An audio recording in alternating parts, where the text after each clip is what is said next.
Brilliant. I'll make a start. Lovely to have you all here with us this evening. And for those of you I haven't met before, hi, I'm Michelle Hayden. I'm the head of coaching for British Triathlon. And we're just going to start off with some house rules. Sorry, it's the drier stuff first, and then we'll hand over to our lovely presenter, Natalie, this evening. We just do the next slide, please. Brilliant. So just to make this a nice, enjoyable experience for all of us, if we can ask everyone to keep their microphones on mute. They should have been set to mute on your way in. It just hopefully means that everyone can hear nice and clearly what Natalie has to say, and any of the speakers that might join us. We are having the chat box function open, so if you have any questions, please type those in there as we go along, and we'll come to those at a couple of intervals throughout the presentation. Please create a nice, safe learning environment that you can enjoy the session. We also would like to make a suggestion that if you have low bandwidth, please feel free to turn off your web camera. Absolutely not a problem. We know that you're still with us and listening. We can see your virtual names on there. And for health and safety, please do not walk, drive, swim, bike or run whilst attending the conference. These are going to be the same rules throughout the week, so please stick with them. Can you also mind your language? We don't accept any swearing or offensive language for the evening throughout all of the week. And just a note that all sessions will be recorded. Again, if you're not comfortable with that, please do turn off your web camera and consider changing your name if appropriate. And we'd also like to get trending on social media this evening and for the rest of this week.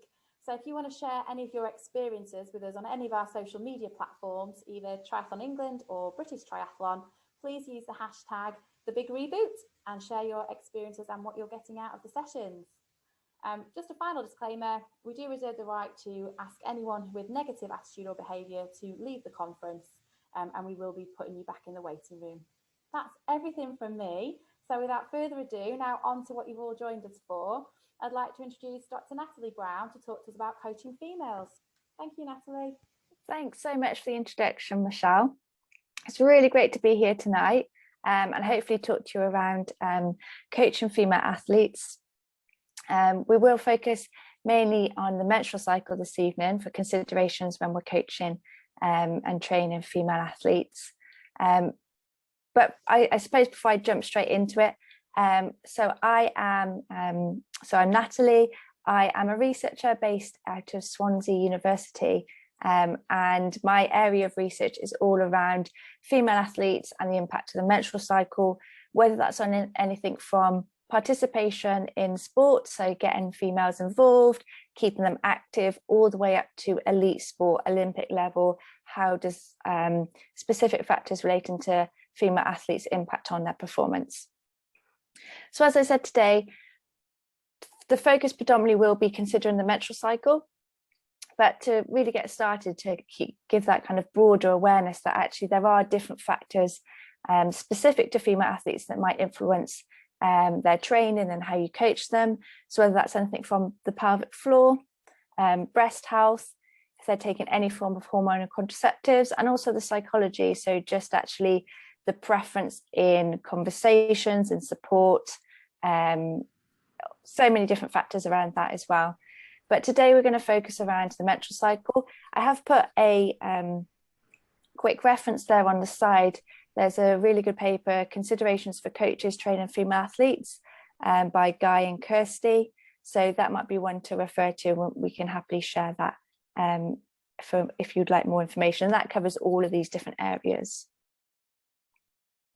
So just to get started, hopefully today this is going to be quite interactive. I'd like you to get involved as much as possible. So if you are all either happy to annotate on the slides, so if you're not sure how to do that, there should be potentially 3 little dots that allow you to click on annotate, and that should allow you to write and draw on the screen. Or if you're not confident with that, then use the chat box. And please, if everyone can just share how comfortable you currently are talking about the menstrual cycle when you're coaching female athletes. Oh, great to see that it is working. Always good to see that annotations start working and there's no technical hitches. As I said, if you're not happy marking on the screen, please just put that within the chat box and I can keep an eye on that.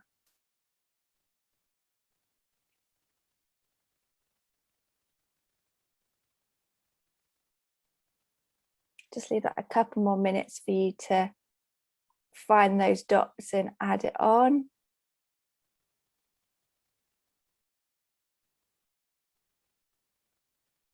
Real variation between really comfortable, feeling more than happy to have conversations, but potentially also down the other end there of also avoiding that conversation or not feeling comfortable, and maybe a lot in the middle that are potentially happy but maybe not so sure. So I suppose the let me make sure I clear my annotation, sorry, otherwise they'll stay on all of the, there we go. The reason I asked that question as well is, if you are happy, it might also be really important for you to be aware of this next slide that I've put up, that actually some of the athletes and females that you're coaching aren't as comfortable and aren't as happy having conversations. And for those of you that maybe aren't as comfortable, hopefully today we can share some information to start trying working towards that. So I've put on here, these are some quotes from work that I've done with female athletes, asking them about their perceptions and their experiences of the menstrual cycle in relation to training and competition. And as you can see there, it is quite varied, but there's definitely some impact on how they're feeling. So the first day is always pretty grim. I just feel terrible, feel a bit lousy, but once my period comes, it's absolutely fine. One aspect is maybe around age. So actually my periods were definitely worse when I was a teenager. Again, the time before impacts training and performance. So actually we'll talk around some of those symptoms, but actually once I'm on, so once I'm bleeding, it's just that inconvenience. Linked with that is always that kind of fear and anxiety of leaking, and that being a distraction, whether that's in training, but especially at competition. So there's different aspects of how the menstrual cycle has been reported to influence females. And again, that was really similar when I asked the question around how open do they feel about talking about the menstrual cycle. For some, they were saying, if it was affecting me, if it was affecting training performance, I would openly talk about the menstrual cycle with my coach. Whereas others, even if they were Olympic level, been with a coach for 10 plus years, were saying, there is no way I'd ever have that conversation. So it's something for you to also be really aware of, that actually, or that even though you're comfortable talking about the menstrual cycle, the females and athletes you're coaching might not be.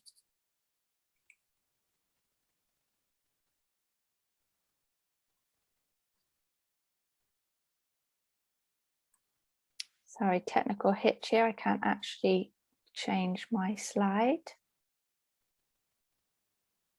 at all.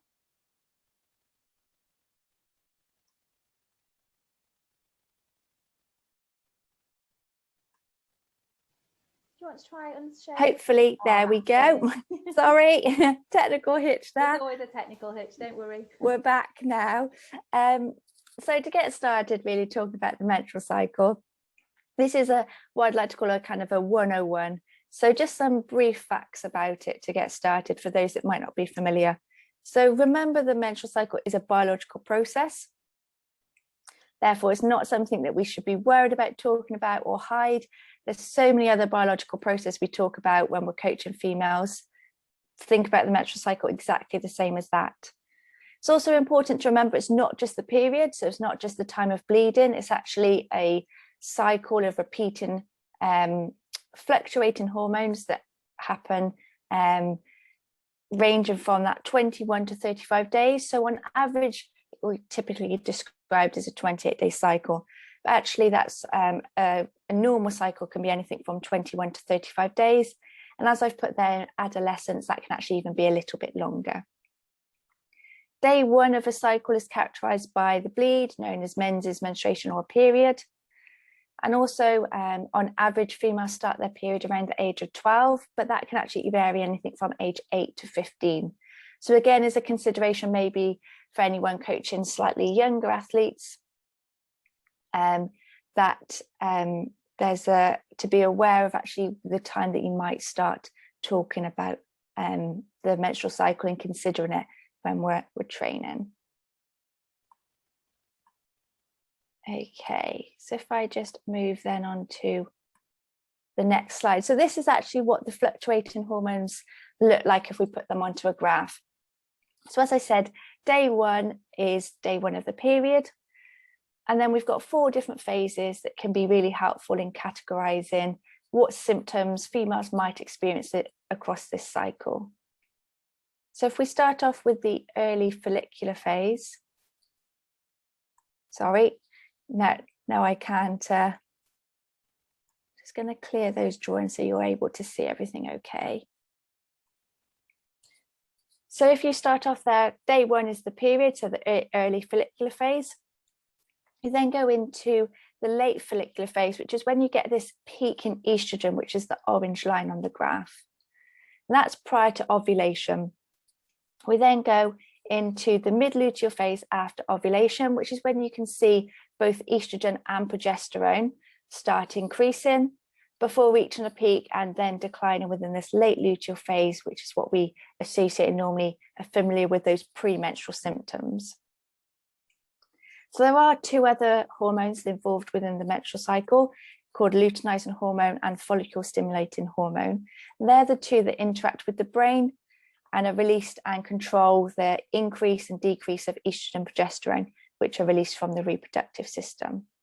So that interaction with the brain and the body can cause varying different symptoms. So if I move on to this next slide now, again, inviting you to annotate or put on in the chat box to share any symptoms that you're familiar with when you're coaching female athletes. And I've kind of split that between physical, so that might be like cramps, compared to psychological behavior, might be more like mood. So again, I'll just give a couple of minutes for you all to share any symptoms that you're familiar with when you've been coaching female athletes.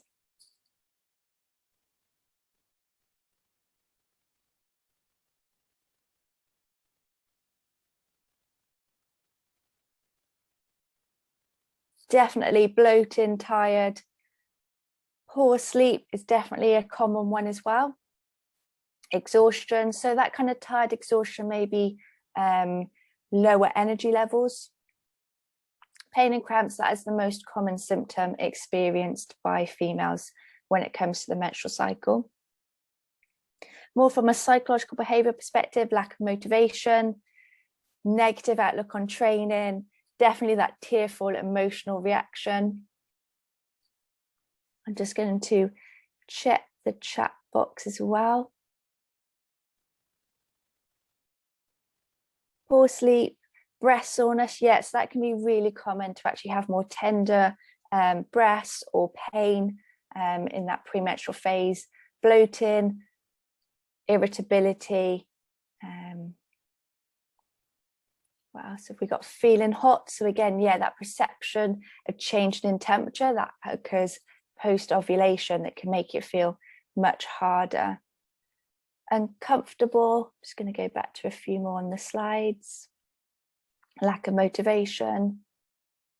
Improved performance 24 hours prior to a period. So yeah, great to actually highlight there that it doesn't have to necessarily be negative symptoms, which you'll see I'm highlighting a bit more detail when I go through some of these.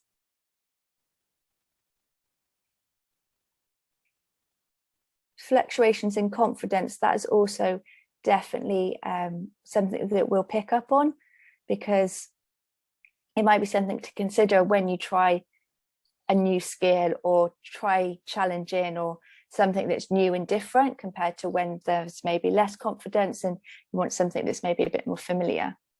Okay, so thanks all for contributing and sharing on that, and hopefully it's really useful for others to see as well.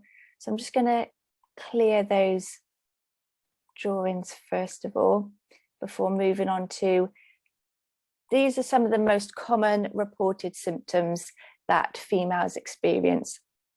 So we've got a few on there. Oh, missed their socks. Sorry, if everyone can make sure they're on mute. Thank you.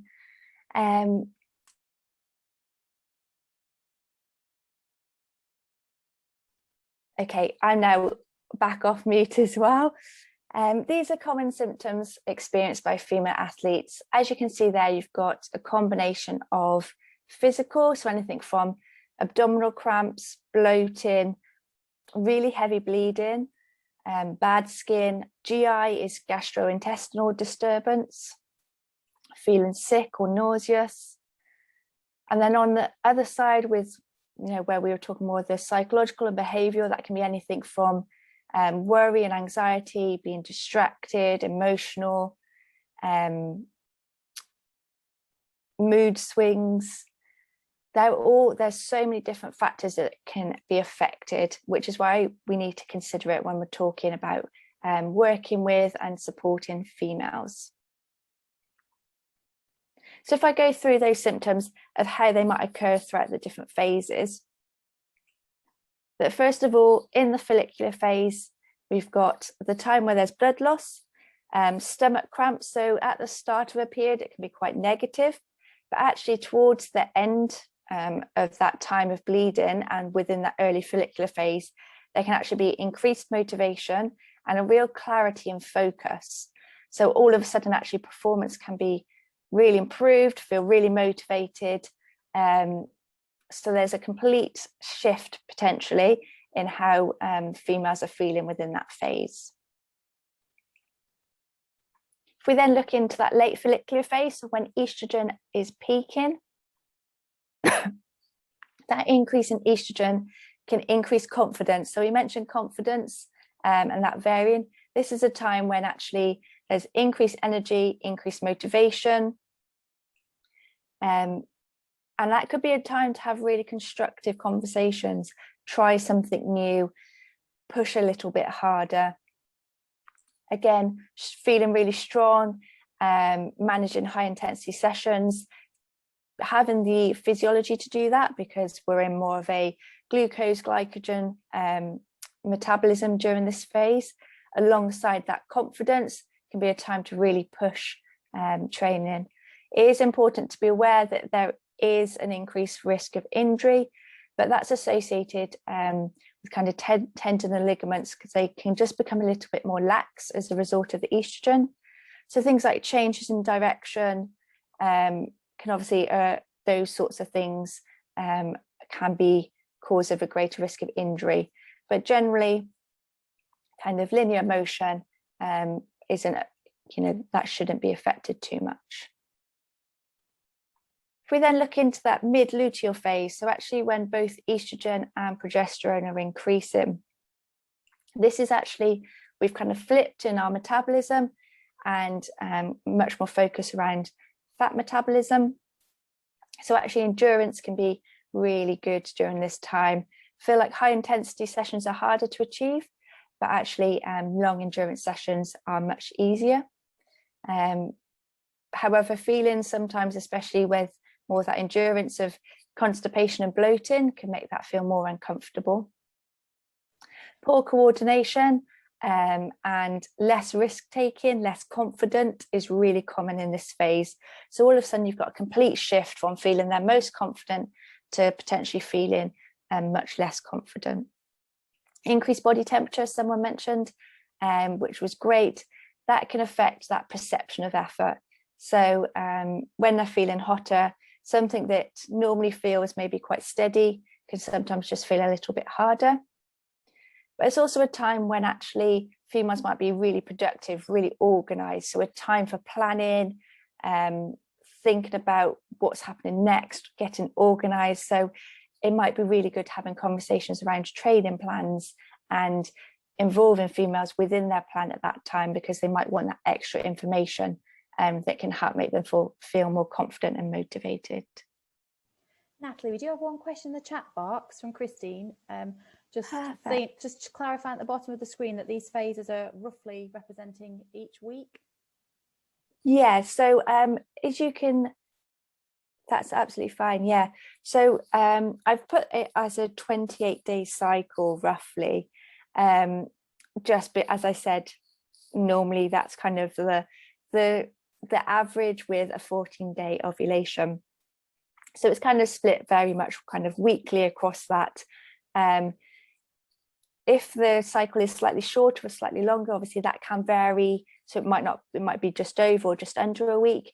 But actually asking females to monitor their cycle and monitor their symptoms can help allow you to determine what phase they are and when they might experience those different symptoms. But that's a really good question. And thanks for asking that and picking that up so I could share that with everyone else as well. There is one more in there, Natalie, as well, which might be great to pick up. Yeah, I was just reading that one. I'll let you go for it if you've got your own it too. Thanks, Tracy. Yeah, so around kind of perimenopause, menopause, still having the symptoms, but they're definitely not a regular pattern. So actually, by the time you get to menopause, symptoms should have actually or reduced and should kind of be quite settled. It's during this perimenopause phase when actually, rather than this cycle of fluctuating hormones that's quite consistent, that would actually look like quite estrogen yo-yoing all over the place. So up and down, peaks and troughs, no consistency, a little bit all over the place. And that's actually what causes that real variation in symptoms. So it's really hard to kind of specifically say when symptoms are going to occur, just because there's not that repeating pattern of hormones.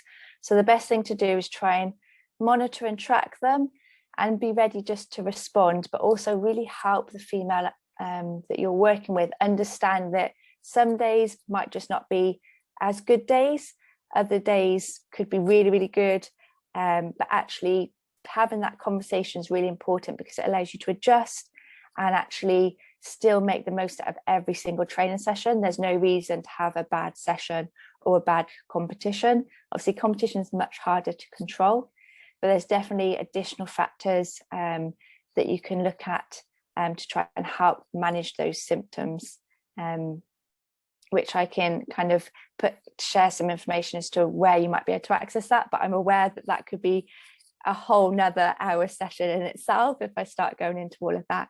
But I'm happy to be able to share some information around the perimenopause and potentially some natural solutions, I suppose is the best way to put it, that might be able to help manage some of that. So I hope that kind of answers your question around that. And actually that kind of ties in that with the menopause, perimenopause, sorry, that a lot of the symptoms are really similar to what females within their menstrual cycle would experience within this late luteal phase.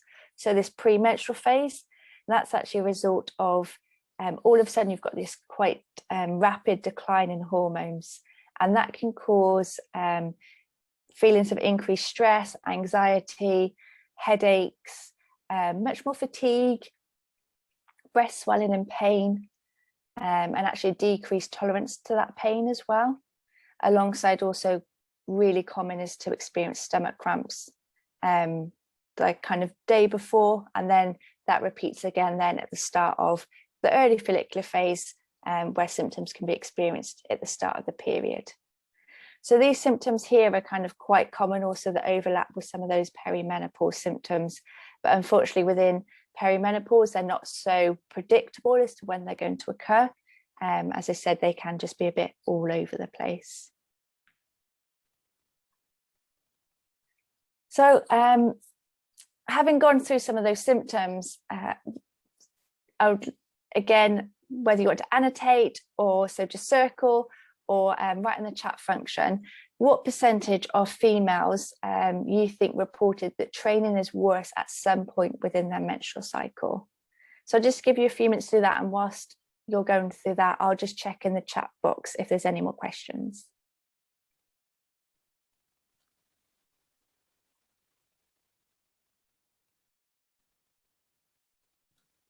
I think, Natalie, it might be good to cover women who are using pill or birth control and how that might affect their cycle. I think that's the theme of a couple of them coming through the chat box.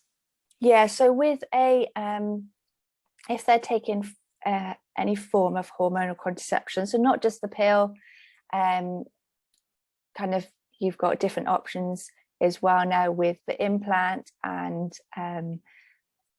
various different options that are hormonal influence. Basically, when you take those, you're actually suppressing those natural fluctuations in hormones that are experienced. So actually it's quite flat, and there can be reduced symptoms, but at the same time, in some females, there might be increased symptoms. That might be because, for example, with the combined pill, there's normally the kind of a break of maybe 7 days. And very similar that all of a sudden you've stopped taking and having that ingestion of synthetic hormones. So actually the withdrawal of those hormones can cause similar symptoms. But also sometimes with hormonal contraceptives, if any females are experiencing symptoms, especially around like depression and anxiety, that might mean that actually that hormonal contraceptive isn't the best option for them. That doesn't mean to say they should stop taking hormonal contraceptives. It just might mean there's a different option and one that's alternative. And that's the point we always suggest to go and speak to a doctor and receive some medical advice around that. Because no one should ever, with symptoms, they should never be debilitating. They should never impact day-to-day life. And if they are, then that's when we always suggest to seeking medical advice to try and find a solution to help manage that. Thank you, Natalie. Hopefully that's answered your questions from the chat box, everyone. Okay, just before I go back to the question on the slides there, I'll just answer the one more question there around recommending a menstrual tracker app. There's loads and loads of different apps out there now, but I find one called Clue is really good. If any of the females you're working with use Garmin, then Garmin on the Connect app, there's also menstrual cycle tracking there, which I find really good to use. It gives you the option to put in the day, how many days your cycle is, record any symptoms, but they don't give you any kind of active information of how to manage your symptoms. If you did want something that was more giving information and maybe telling you when to be aware that you might experience a different symptom or how to manage that, then Fitter Woman app is also another a really good suggestion to use. So I hope that answers that question as well for you, Catherine. So back to percentage of females reporting training, it was actually 66% of females that report that their menstrual cycle affects them and it makes their training worse at some point within their cycle.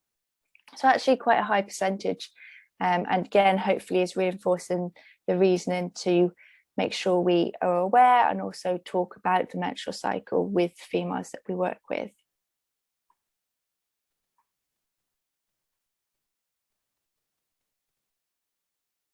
So I just want to we've been through lots of different symptoms, but actually give an opportunity for everyone to share and maybe think of some ideas around how it might influence how we coach and how it might influence females that we're working with.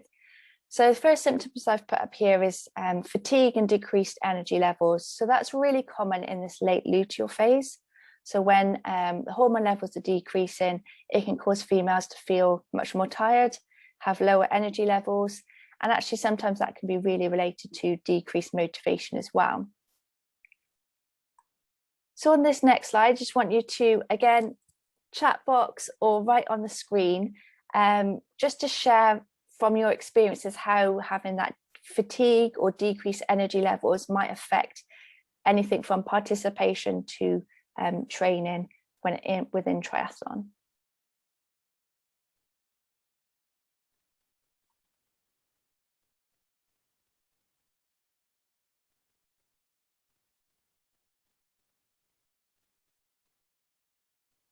Great to see. So always good to see when some annotations start coming up that you're all able to hear me and everything's working okay.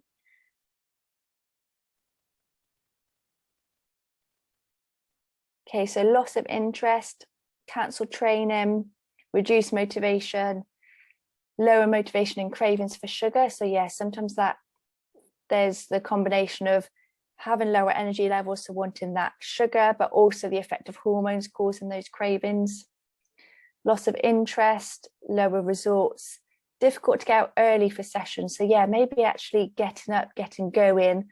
I've definitely found before working with females, actually once they've started the session, they're great. They've kind of, that energy level increases and they manage to do the session, but actually getting started, they could find really difficult. Tony, you mentioned you're not able to hit high intensity sessions. So yeah, again, maybe just can't push to that extra kind of bit more to get that real high intense session done. But also feeling negative about their performance. So actually maybe saying, well, I could do this last week, why can't I do it now? And having a really negative session, which might affect their participation and also their training. Just trying to read a few more from on the screen. Reduced sessions can sometimes might have an effect on training. So many different bloated.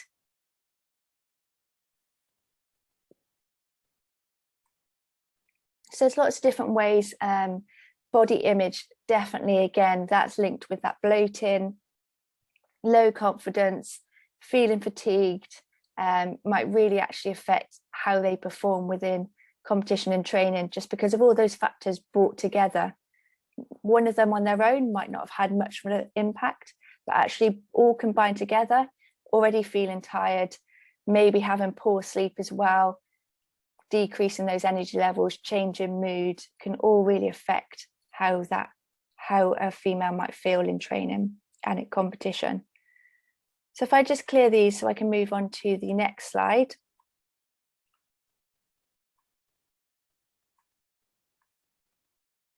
Where we've kind of thought through all of those things of how it might impact participation in training. So actually, how might we manage that? So if we were working with female athletes, working with a female that was showing signs of being fatigued, decreased energy levels in that kind of late luteal phase, what could we do to help try and manage that? Again, right on the screen, or pop that in the chat box.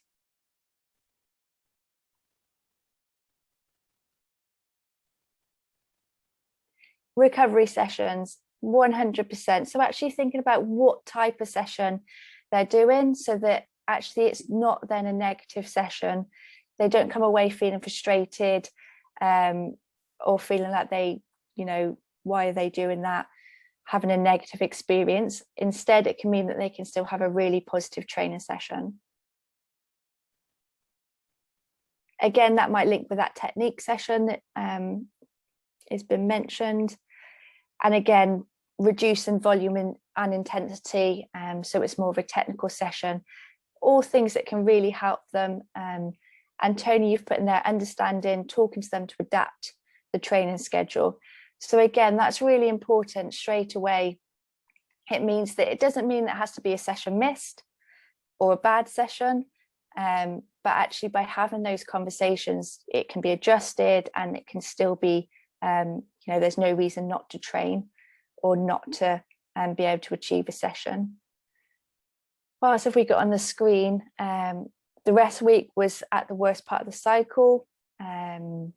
Talking about it, I can't, and hopefully you'll see in the next slides that I go on to, the importance of talking about the menstrual cycle and having these conversations so that you can understand, so you can support them. Because again, the flip side is obviously if you've got a female that doesn't come to you, doesn't share that actually that week before they always feel fatigued and always have decreased energy levels, and that's really hard for you to be able to plan, to adjust sessions. So hopefully trying to create this open environment where it's a two-way conversation.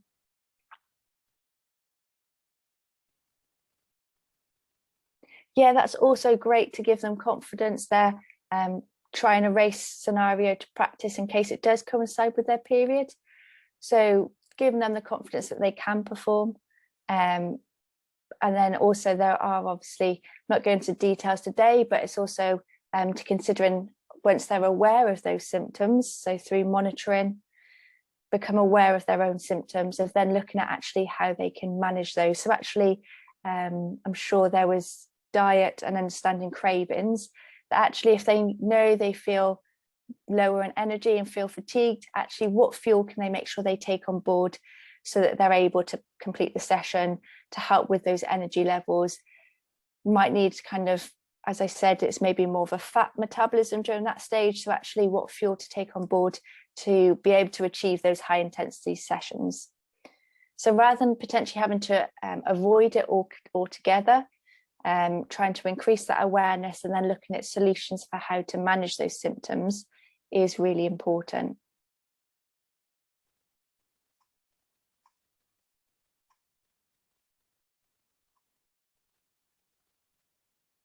So this is kind of a few things that I've, some tips that I'd probably summarize to help manage those situations. Talk without using euphemisms. So I say that because obviously I mentioned at the start that actually females you're working with, you're coaching, might not feel confident talking about the menstrual cycle.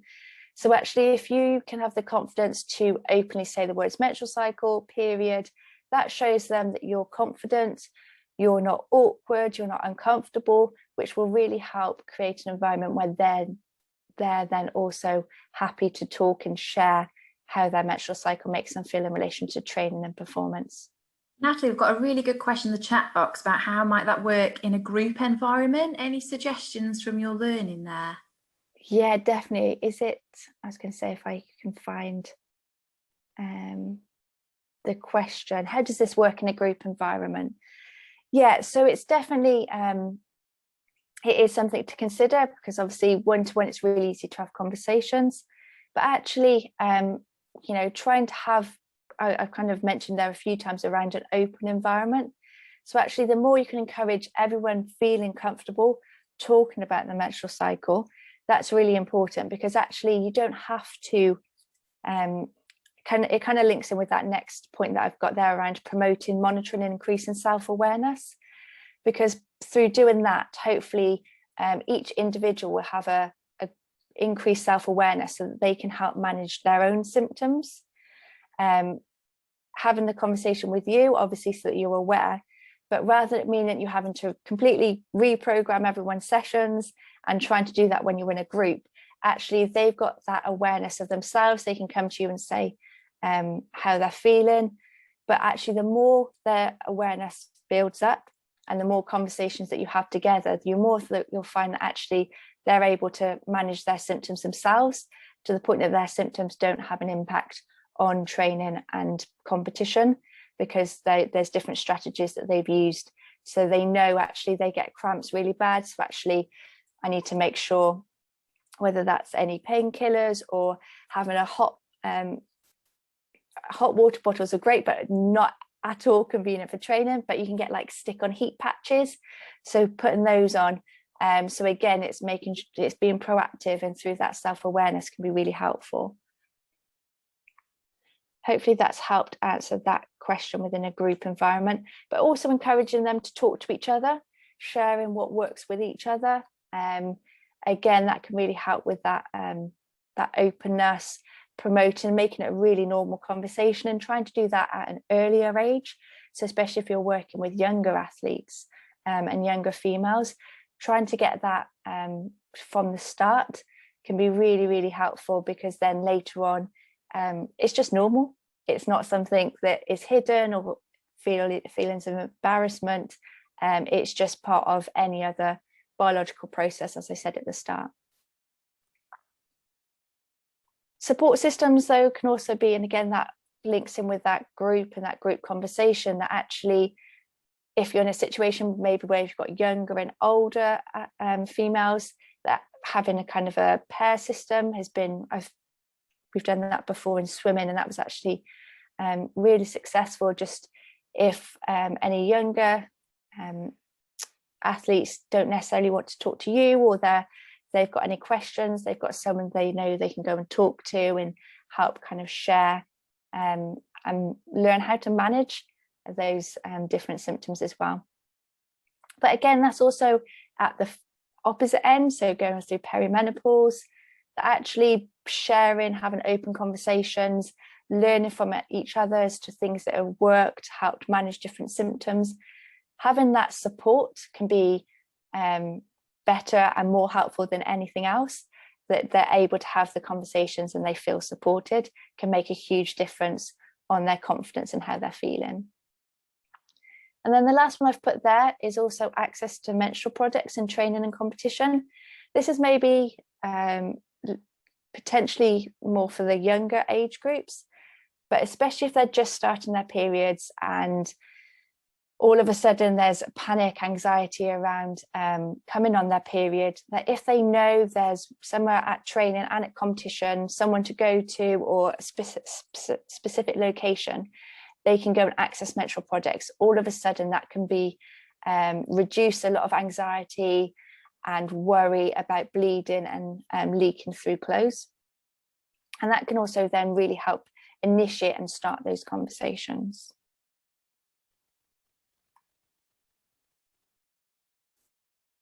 So this, I suppose, kind of summarises a few points that I've just brought up there of bringing menstruation into the open. You're letting others know it's okay to discuss. So that's around avoiding euphemisms and actually bringing up the topic that it's something to consider within training, prompting monitoring to increase that self-awareness, and also prompting conversations so that then you can show that you're able to support the females you're working with.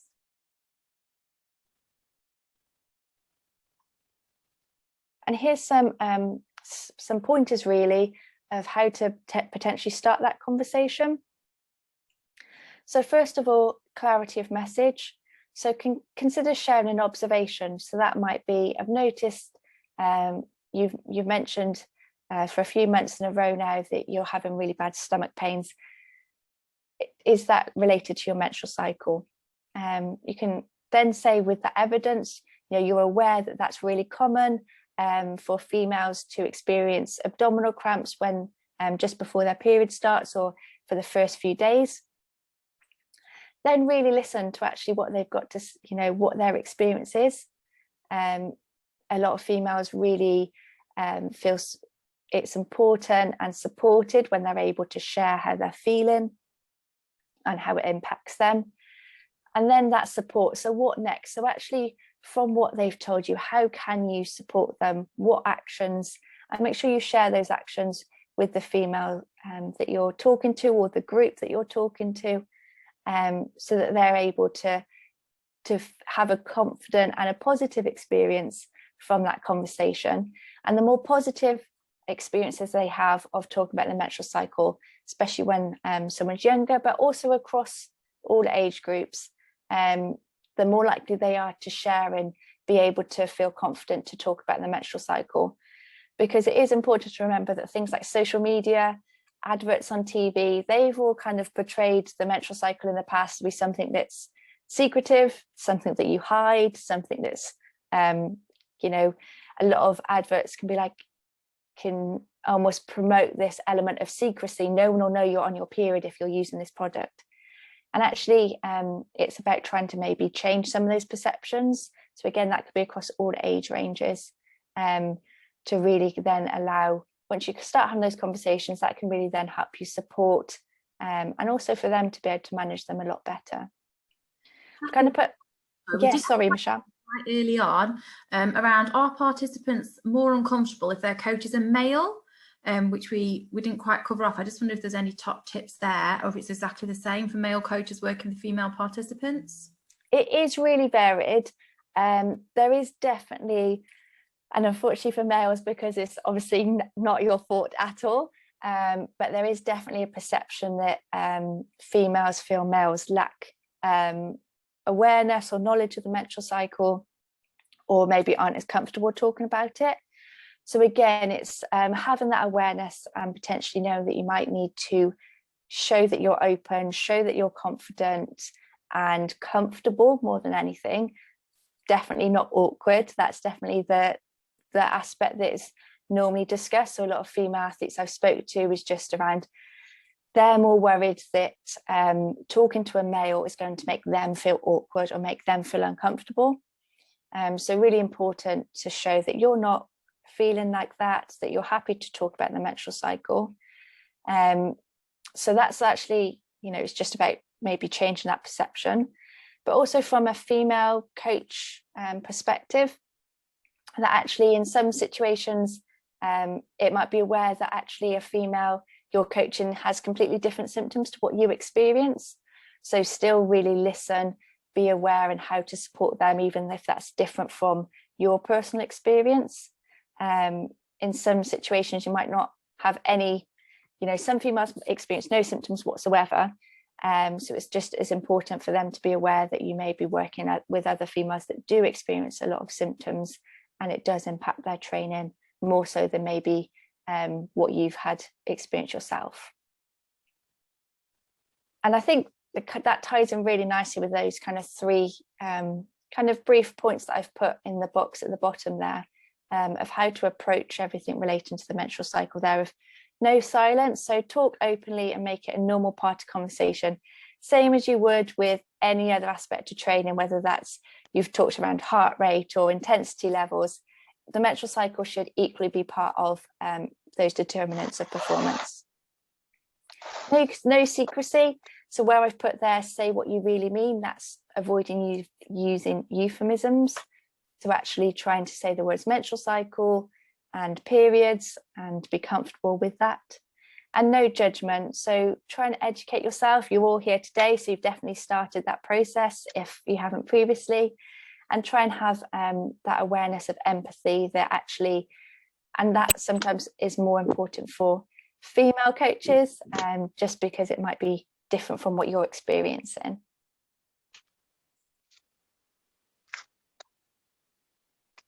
Okay, I'm going to look through the chat box now to see if there's more questions. Whilst I do, I just want you to take this opportunity really to have a little think about the information you've received today, and just to consider one action that you're going to complete following this. That might be as simple as practicing saying the words menstrual cycle to someone you're close with, or sharing this information with another coach. And just consider if there are any barriers or support you need in order to be able to achieve that.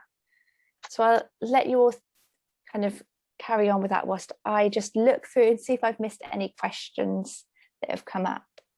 Thank you, Natalie. I think just in response to Sarah's question, I did just note a little bit earlier on, it'd be great if you can note on your feedback forms if this is a topic or an area that you'd like to explore further and you'd like us to go into further in the future, especially with Natalie. If you can note that down for us, then we'll hopefully take that feedback on board and be able to build something in for the future. That could even take the shape of a vodcast maybe later on, if Natalie's got some more time to spend with us. Thank you very much for your time so far. The other point I noted, Natalie, as well, was a couple of the apps and trackers. If you can share anything after today, we'll try and share those with the follow-up information or on Coach's Corner, so people have got access to those as well.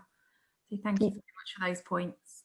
Yeah, definitely. I've just noticed a couple of people are saying Stacey Sims Raw, her book, that's a really good read.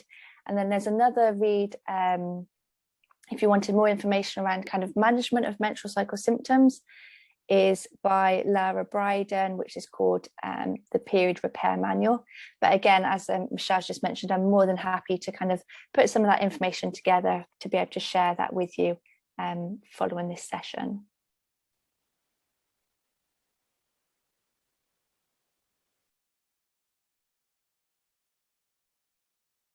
Thanks for some of you as well that are sharing some of your actions. So there's one to contact female athletes to check how comfortable they are talking to me about their menstrual cycles. That's a really great, I wanted to just share that because I think that's a really great action to complete, because we highlighted at the start that you might be comfortable, but actually starting that conversation and making sure that the females you're working with are happy and comfortable talking to you.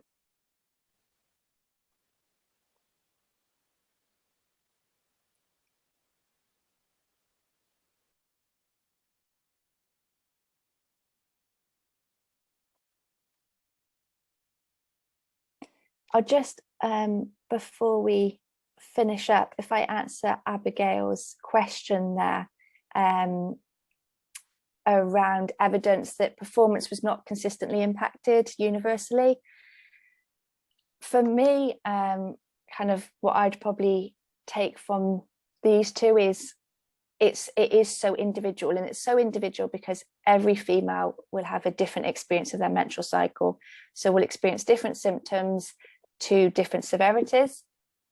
And the best thing to do is to try and increase that self-awareness, so they're aware of what symptoms they experience and whether it's impacting their performance or not. So then you're able to apply those principles of kind of physiology and coaching to be able to support those that are affected, so that then hopefully performance isn't impacted, and able to perform at any time within their cycle. Okay, thank you all for sharing today.